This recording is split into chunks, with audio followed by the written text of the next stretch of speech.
Plain and Prod presents The Attic Monologues, Episode 29, Active Passive.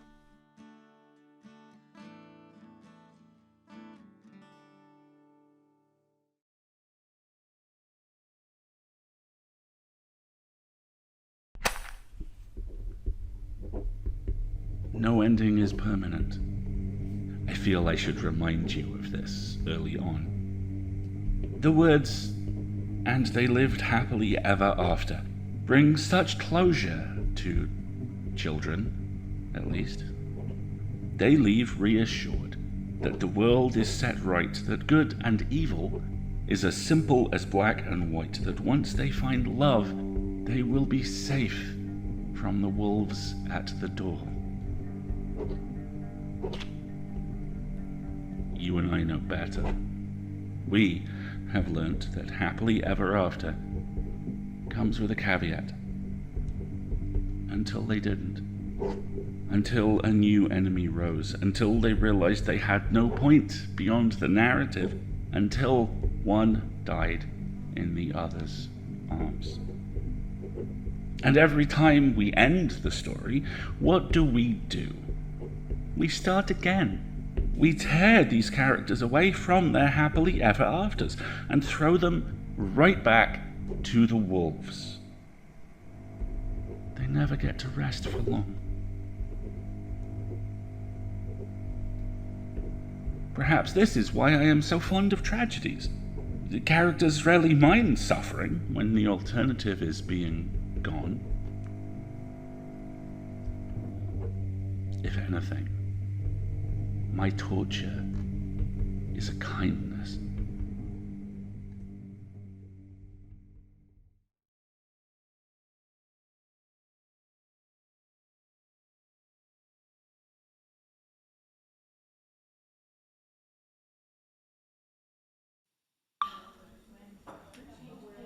Hello, Future Nicks.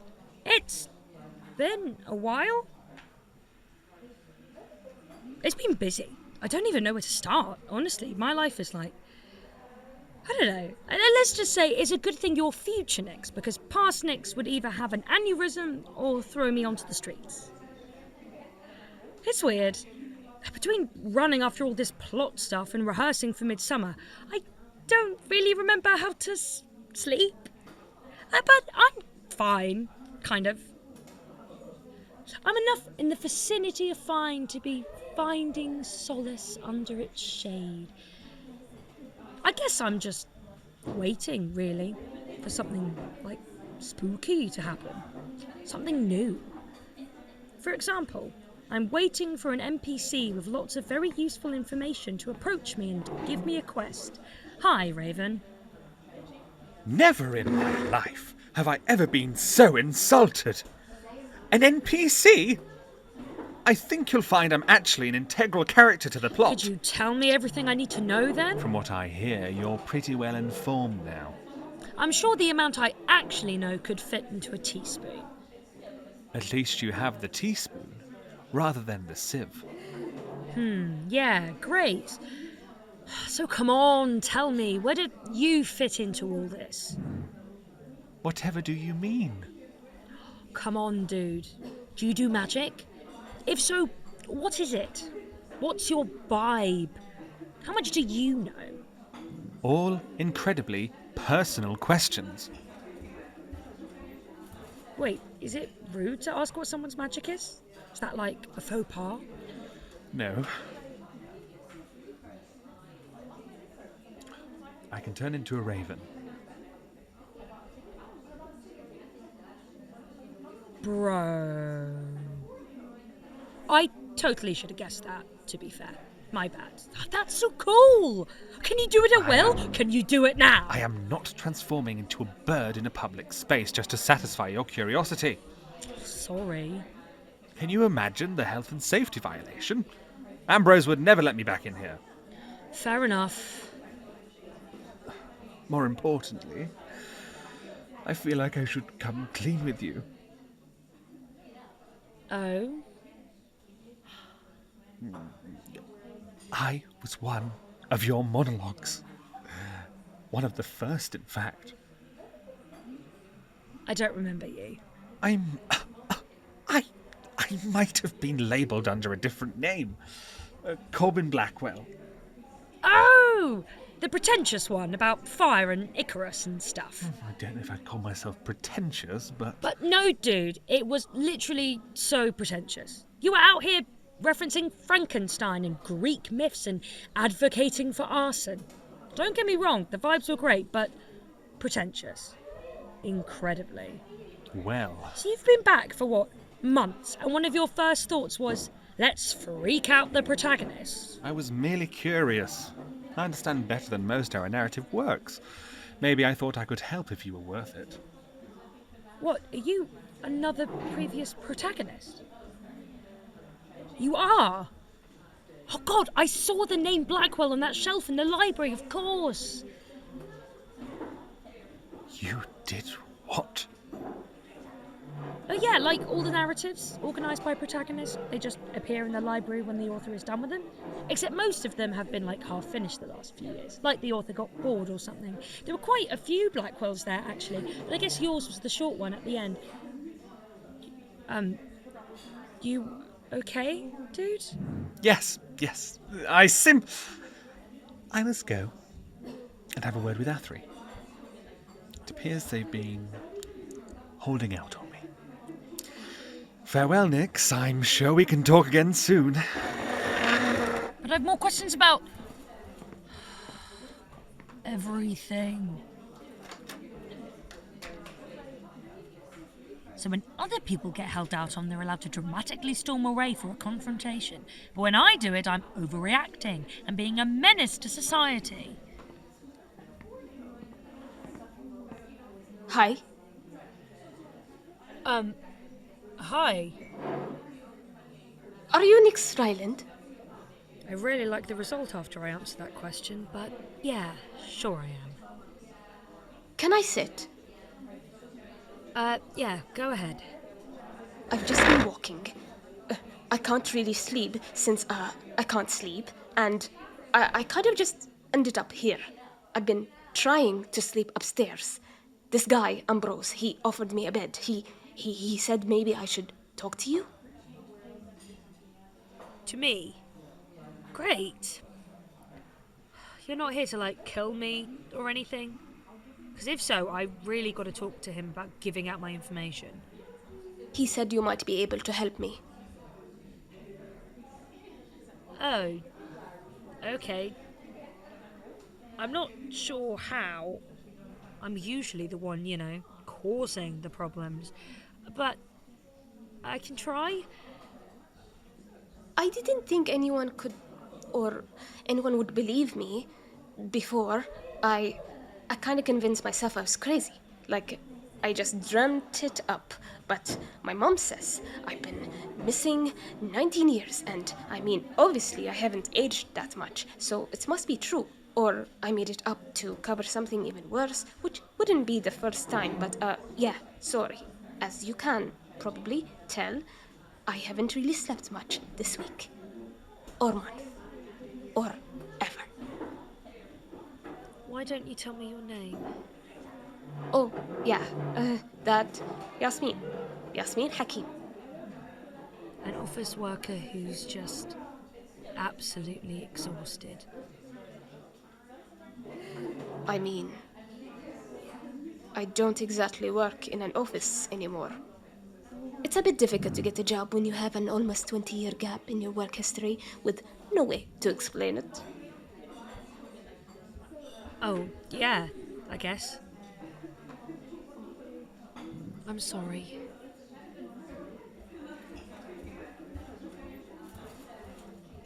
It's been hard. Adjusting. I can't remember if it was always this bad. Everything elide. I can't imagine. Still, I'm glad I could help get you out. What? I'm not. I never asked you to read me out. You... what? I'm not here to thank you. I need you to put me back in. I don't understand. I need you to put me back inside that place I was in. Or write me a new one. I need to go back. But why? What's it like in there? It's quiet. It's dark. I was just asleep for years. Time passed strangely, long and instant at the same time, and when I came out, somehow the world had gotten even worse. I need to go back to sleep.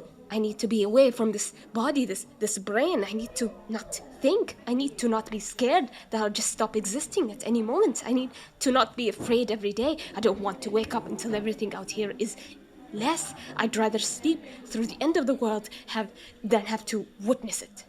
That's... I don't need you to tell me it's unhealthy. I just need you to do it. You read me out? I don't want it. Put me back. I'm sorry. I can't. You have to. No, I mean, I literally can't. I don't have that power.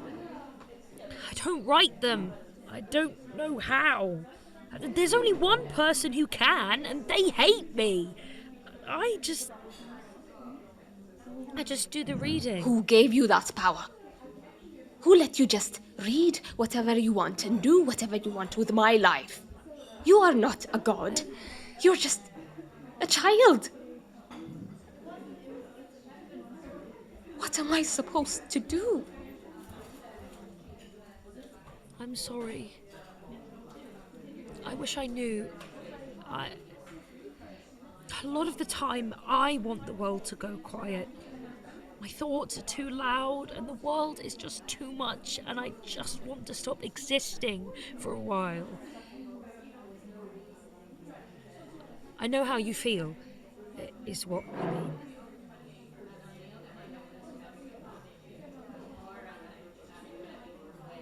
How do you deal with it? Oh no, you absolutely do not want to be taking tips from me. Very inadvisable, very slippery slope. But talking helps, you know? Walking, too, which is good. And Ambrose. Ambrose is good. And I dunno, when we find the author, when they stop doing all this shit from the shadows, then maybe they can help. The author. Right. Yes. Okay. That's the person who did this to me. The person who hates you. Well, I think so, given how much they've tried to freak me out, but... Thank you. You've been helpful. I wish I could be more. Let me give you my number, and if you have any questions, if we find No, anything... that's okay. I still don't understand all the new technology. Just, if you find this author, I'll be here.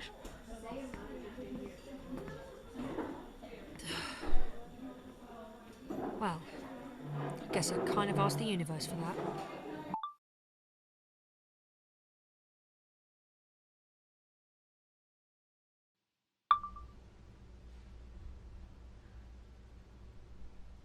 So, I met another monologue. She says she felt drawn to me, to a place she could find me. First Agatha, then Yasmin. Who knows how many of the people I've met recently have actually been monologues.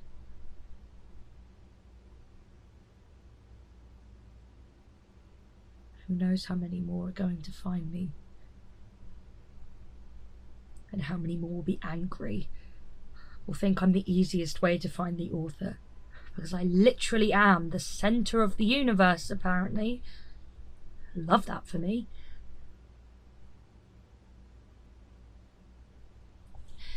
So, talking to Yasmin got me thinking about the monologues, about their motives, about why people are inside them. Like, until now, I've been assuming they were, I don't know, some sort of punishment, or just the author getting bored and playing with fate, which, in my defence, is a pretty logical conclusion, given what I've read. But that doesn't really hold any water, if I think about it for more than 2 seconds. The author gave Yasmin exactly what she wanted. There was the sailor, Noah, who was about to be consumed by the sea, and Hester, who was being haunted by a forest. Maybe some people wanted to be in monologues. Maybe some people asked. Maybe I've sent them back to their fate.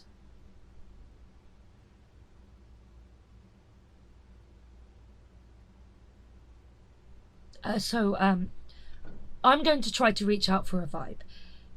For a monologue that asked. But that one that's safe now. Or at least one who would want to leave now. There's got to be at least one. And if the universe doesn't want to make me like a murderer or whatever, it will let me read monologues that are safe. I have to believe that, you know.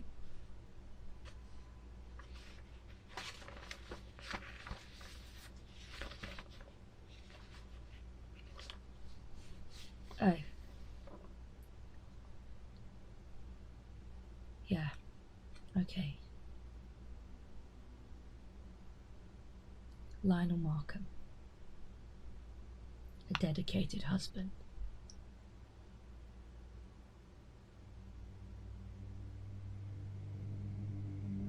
My husband came to you a few days ago. From what I understand, you agreed to help him? Or you did not, and I must assume he is dead, for he has not been home.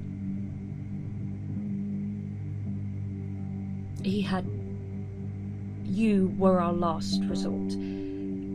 I would not have recommended this if he had any other option. I hope you take this the way I mean it. You must understand your methods, they are extreme. To disappear forever, potentially. To be uncertain you shall ever be free, ever see the sun again. But it is better than death. And Noah was certainly marked for it.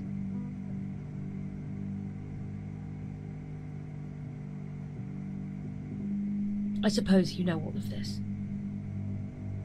I suppose he told you. I'm here for a simple reason, so I shall not delay. I wish to employ your services, too. No, I know I am not in danger, nor do I pose a threat to you. I am not your usual fare. But Noah, my husband, simply put, I cannot live without him. I cannot bear the idea of his being trapped while I'm expected to grow old. I cannot bear the idea of him one day being free, only to be alone.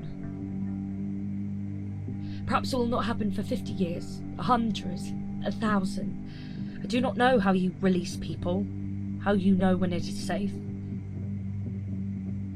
But I cannot allow for him to be alone in this world.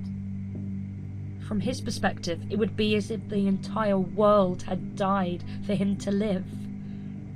He would lose me, our friends, this very world he knew. And perhaps it will not have worked. The sea will still come, and he will be drowned forever with the hungry deep. And his last hours will be spent in confusion and terror.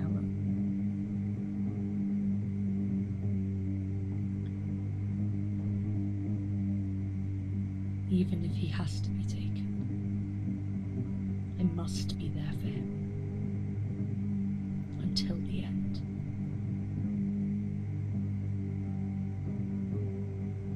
I suppose you need a story from me? In order to have me. Well, I can tell you the story of me. And him. And what we made together. I was born in Trinivantum. That seems to be becoming a lesser occurrence these days. So many folks choosing to live outside and commute in. So many more stumbling upon it by accident. My family runs an apothecary in the Raindrop Market. We have been there for generations. I'm sure you've seen us at some point or another. Or maybe not. I do not know how often you visit the city. I have always thought I would spend my whole life in its pockets. And then I met Noah. He'd stumbled in by accident, through a door down by the docks that wasn't always there. Poor lad, he was so confused. He kept asking me to show him the trick, how the plants were moving on their own, how the potions were making shapes in their steam. I had to let him check over the whole store, up my sleeves, to prove that I was not a simple street charlatan. To reassure him that the things he had seen in the market through the door were not an illusion or his crumbling mind. After that, he needed a sit-down and a large glass of whiskey. I will be honest, I had avoided talking to people from London before this, so I knew very little of his world. It's so loud out there, and the people are so busy. The very air feels violent. Noah was different. Not quieter, definitely not less busy, but there was a gravity to him, a centering, a certainty. He knew who he was and what the world should be and what his place in it has always been. So rarely does one meet a person who knows themselves. As you can imagine, discovering that magic is real put a rather large spin on his stable world. But he took it all in his stride once the shock wore off. He wanted to understand it all so he could understand his place in it, so he could be certain once more.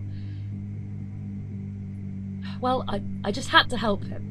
I could hardly shatter his perceptions, only to leave him in the ruins. And I quite liked seeing my world through his eyes. Everything was a wonder to him. The simplest potion, the most basic charm. Magic made magic again.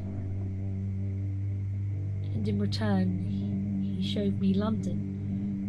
Little by little, coaxing me out of the market step by step. We walked by the river under the stars. We visited theatres and mundane markets.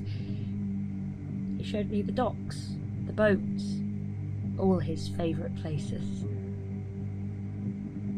When he had to return to the sea, I was there to see him off.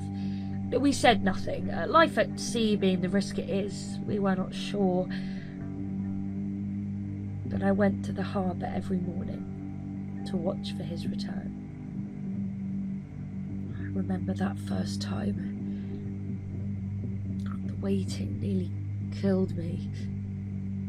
I kept dreaming that he was adrift, that storms had torn apart his ship, that he was sinking beneath the waves.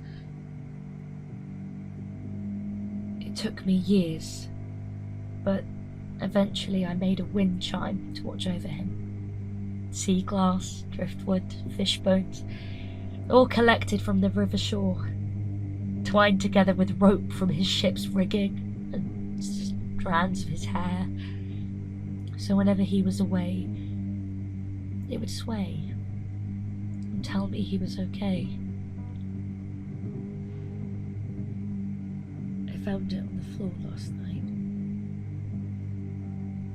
in pieces.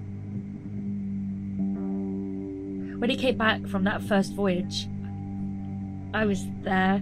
I bought him flowers. Isn't that ridiculous? I didn't know, but I felt they were fitting. And it was as if the sun had emerged from behind clouds. I thought, oh. And then I thought, oh no. And then when he ran to me and he kissed me, I thought, oh. We've been together ever since.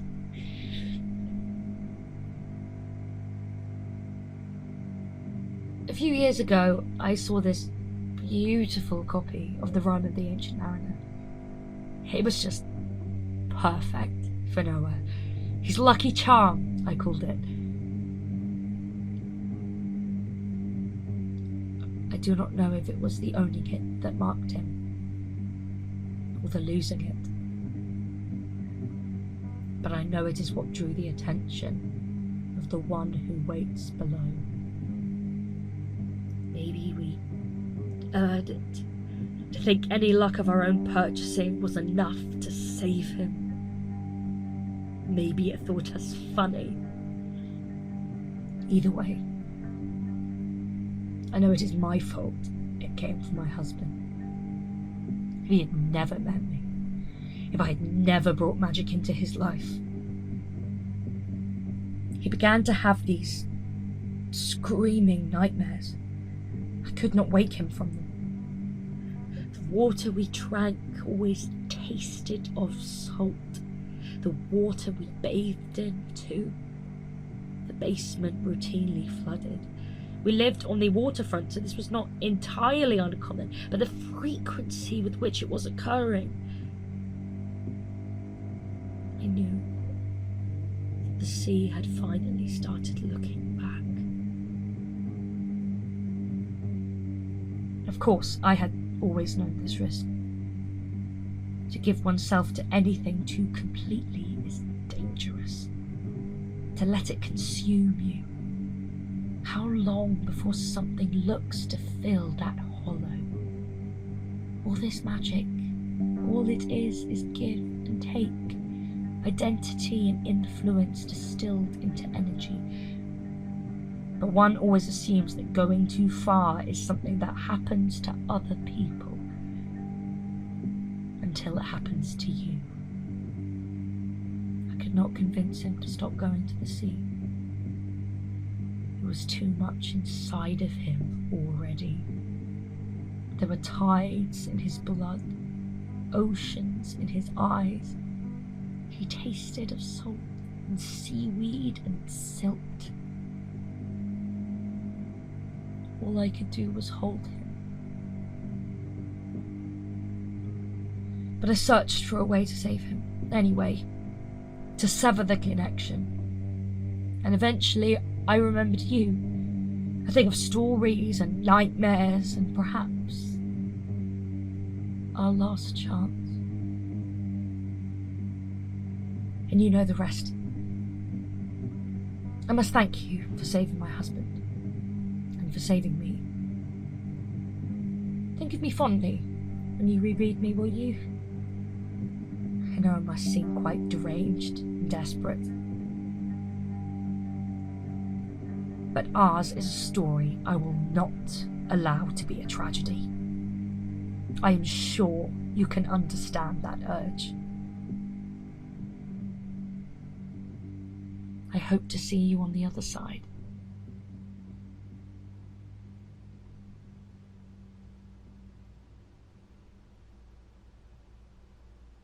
Oh God.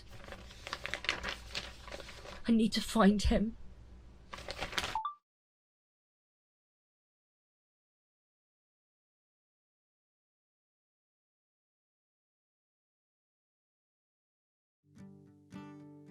Thank you so much for listening to the Attic Monologues. If you're enjoying our show, please consider supporting us through our Patreon or Ko-fi to help us compensate the hard work our team puts into every episode. You can find the links in the show notes below. Alternately, you can leave us a review, whisper to the wind, or tell enemies and love interests and friends alike to listen. This episode was written by Morgan Greensmith and produced by Morgan Greensmith, Clohessy, and Sorren Briarwood. It was directed and script edited by Clohessy. The sound design is by Jura Leopold, and the theme tune was composed by Wilkie Morrison. In this episode, you heard the voices of Alasdair Stuart as the author, Atlas Morgan as Nyx Ryland, Drew Citrine as Raven. Zahra Rajab as Yasmin Hakim. The logo was designed by Sorren Briarwood. The social media is also run by Sorren Briarwood. You can find us on Twitter at Attic Monologues and on Instagram, Tumblr, Facebook, and TikTok at The Attic Monologues. For more information on our show, our crew, our policies, and other shows made by our people, visit our website www.planerprod.com. Episode 30, A Drop of Water, will be out on January 3rd and will be our mid-season finale. See you then!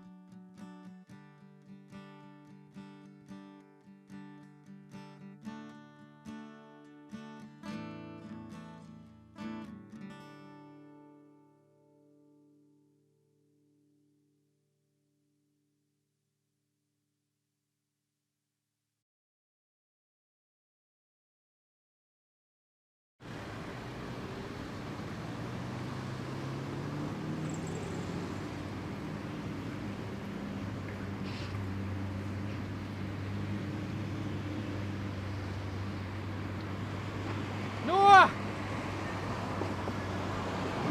Noah! Noah! Author! Anyone!